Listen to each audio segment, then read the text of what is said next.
ঝিনাইদহ সদর উপজেলার উত্তর নারায়ণপুর মাধ্যমিক বিদ্যালয়ের নিয়োগ বাণিজ্যের অভিযোগে তোলপাড়।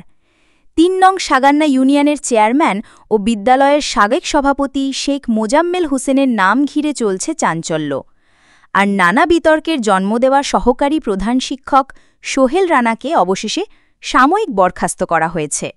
বুধবার সকালে স্থানীয় গণ্যমান্য ব্যক্তি, ম্যানেজিং কমিটি ও শিক্ষক কর্মচারীদের জরুরি সভায় নেওয়া হয় এই সিদ্ধান্ত।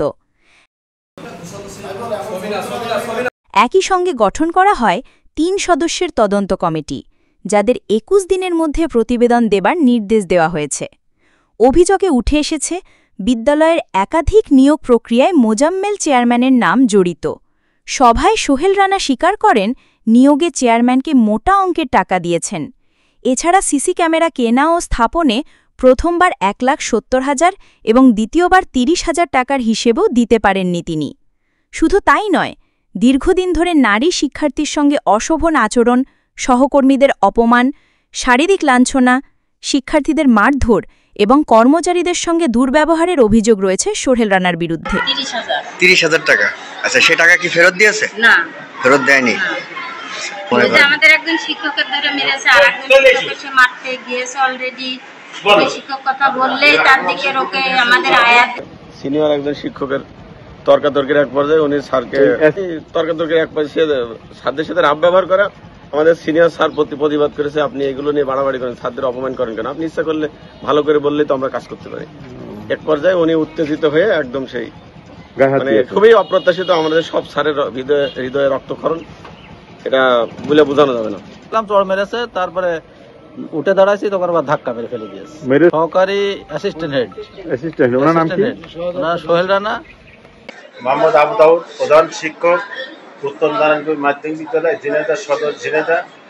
গতকাল 11 আগস্ট দুপুর 12:20 সময় আমার বিদ্যালয়ে একটা অনাকাঙ্ক্ষিত ঘটনা ঘটে। সেই ঘটনার পরিপ্রেক্ষিতে আমি তাৎক্ষণিকভাবে আমার কমিটির সভাপতি শরণাপন্ন হওয়ার পরে সভাপতি সাহেব তাৎক্ষণিকভাবে আমার অফিসে আসার পরে শিক্ষকদের সাথে আমিও বৈঠকে উপস্থিত ছিলাম এবং সভাপতি সাহেব শিক্ষকদের ডেকে নিয়ে সম্পূর্ণ শান্ত পরিবেশে এই গোলমালটা, জ্ঞানজামটা পুরোপুরি মিটাই দিয়েছে। এবং সোহেল রানা স্যার যে ভিকটিম না, সোহেল রানা স্যার যে জ্ঞানজামে আমার লতিফ স্যারের সাথে ধাক্কা থেকে শুরু করিল, সোহেল রানা স্যার লতিফ স্যারের হাত থেকে ক্ষমা চেয়ে নিয়ে দেবে। গতকাল সেই পরিবেশটা সম্পূর্ণ মিটে গেছে।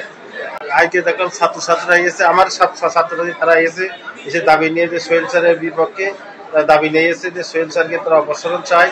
নারায়ণপুর হাই স্কুলের সভাপতি হিসাবে গতকালকে আমার কানে একটা অনাকাঙ্ক্ষিত ঘটনা ঘটে। রানা এবং সোহেল স্যার এবং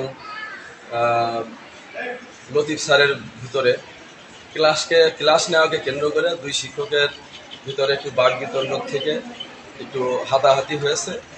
পরে তাৎক্ষণিকভাবে আমার প্রধান শিক্ষক খবর দেয়, আমি স্কুলে আসলাম। আসার পরে সমস্ত শিক্ষক মহোদয়দের নিয়ে বসে সবার কথোপকথন শোনার পরে ওই জায়গায় শিক্ষকদের মতামত নিয়ে তারে সাময়িকভাবে ওইদিনই হেড স্যারে বললাম যে তারা সাময়িকভাবে বরখাস্ত করেন এবং তাৎক্ষণিকভাবে রানা স্যার বললো যে আমার এটা বিষয়টা অন্যায় হয়েছে। তাৎক্ষণিকভাবে ওই দিনকে আমি রানা স্যার লতিফ স্যারের কাছে হাত পা জড়াই ধরে মাপটাপ চেয়ে নিয়েছি এবং সবাই হাস্যোজ্জ্বলভাবেই গিয়েছে। যার পরে আমরা জানি যে এই বিষয়টা নিয়ে আর কোনো ঝামেলা হওয়ার কথা না। তারপরে আমি প্রধান শিক্ষকরা বললাম যে আপনি সাময়িকভাবে রানা স্যারের বাড়ির পরিস্থিতি খুব উত্তপ্ত, আপনি তাদের সাময়িকভাবে বরখাস্ত করেন। সিনিয়র শিক্ষক আব্দুল লতিফ হোসেনকে ধাক্কা দিয়ে ফেলে দেওয়ার পর ক্ষোভ চরমে ওঠে। প্রতিবাদে সাবেক ও বর্তমান শিক্ষার্থী, অভিভাবক এবং স্থানীয় সুশীল সমাজ বিদ্যালয় প্রাঙ্গণে মানববন্ধন করে। তবে তদন্ত কমিটির জন্য 21 দিনের সময় নির্ধারণে ক্ষোভ প্রকাশ করেছেন অনেকে। তাদের দাবি, গুরুতর অভিযোগের সমাধান দ্রুততম সময়ে হতে হবে। এখন দেখার বিষয়, তদন্ত শেষ হলে সত্যি কী বেরিয়ে আসে আর দায়ীদের বিরুদ্ধে কী ব্যবস্থা নেওয়া হয়। উত্তর নারায়ণপুরের এই আলোচিত ঘটনায় নজর এখন পুরো ঝিনাইদহবাসীর।